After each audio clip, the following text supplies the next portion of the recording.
আজকের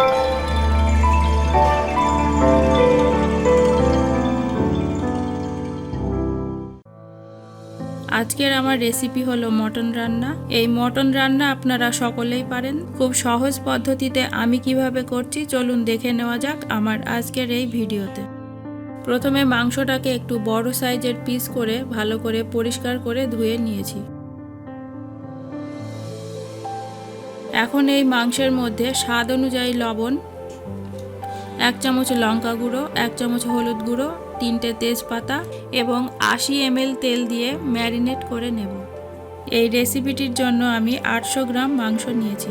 এখানে আমি 1 চামচ লঙ্কা নিয়েছি কারণ লঙ্কাটাই খুবই ঝাল, আপনারা চাইলেও একটু বেশি দিতে পারেন। আমি এখানে রাইস ব্র্যান অয়েল ইউজ করছি, আপনারা চাইলে সরিষার তেলও ইউজ করতে পারেন। যে প্যানে রান্না করব সেই প্যানে মাংসটা ঢেলে নিয়ে ঢাকা দিয়ে 30 থেকে 40 মিনিট রেখে দেব।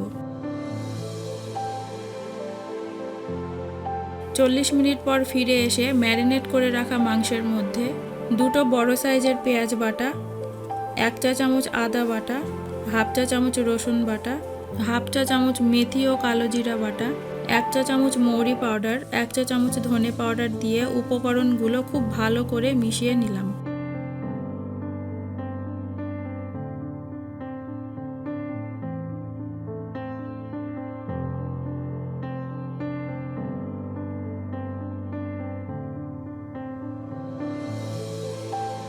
এবারে আমি রান্নাটা শুরু করব।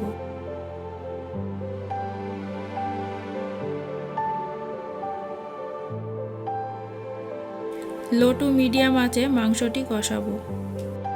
একটু ঢেকে ঢেকে কষিয়ে নেব, তাহলে মাংসটা সিদ্ধ তাড়াতাড়ি হবে।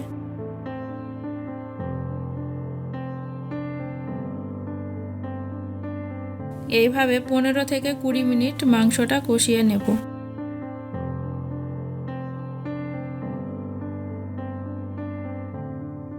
আমার মাংস কষানো প্রায় হয়ে এসেছে। এই পর্যায়ে একটি বড় সাইজের টমেটোর পেস্ট দিয়ে দিচ্ছি। টমেটো দেওয়ার পর আরও 2-3 মিনিট কষিয়ে নেব। এখন 1 চা চামচ জিরা পাউডার, 1/2 চা চামচ গরম মশলার পাউডার এবং 1/2 চা চামচ গোলমরিচ দিয়ে ভালো করে মিশিয়ে নেব। 1/2 চা চামচ চিনি দিয়ে দেব। চিনি দিলে গ্রেভির কালারটা খুব সুন্দর হয়, আবার খেতেও সুস্বাদু হয়।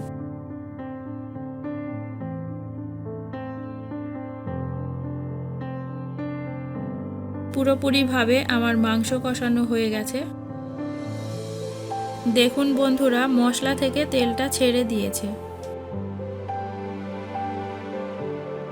এবারে 2 কাপ গরম জল দিয়ে দিচ্ছি। মাংস রান্নাটা আপনারা সবসময় গরম জলে করারই চেষ্টা করবেন, কারণ গরম জলে রান্না করলে টেস্ট খুব ভালো হয়।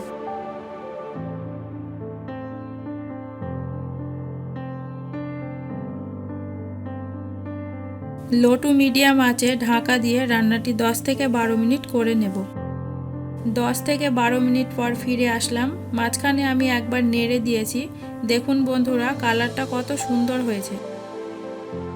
এখন আমি একটু ধনে পাতা দিয়ে দেব। মাংস রান্না আমার একদম রেডি। এখন ঢাকা দিয়ে গ্যাসটি অফ করে 5 মিনিট রেখে দেব। এই রেসিপিটি আপনারা গরম গরম ভাত, রুটি বা পরোটার সঙ্গে পরিবেশন করতে পারেন। রেসিপিটা কেমন লাগলো বাড়িতে ট্রাই করে অবশ্যই কমেন্টে জানাবেন। তো বন্ধুরা, আজকের মতো এই পর্যন্ত। আবারও ফিরে আসবো নতুন কোনো রেসিপি নিয়ে। ভালো থাকবেন, সুস্থ থাকবেন। ধন্যবাদ।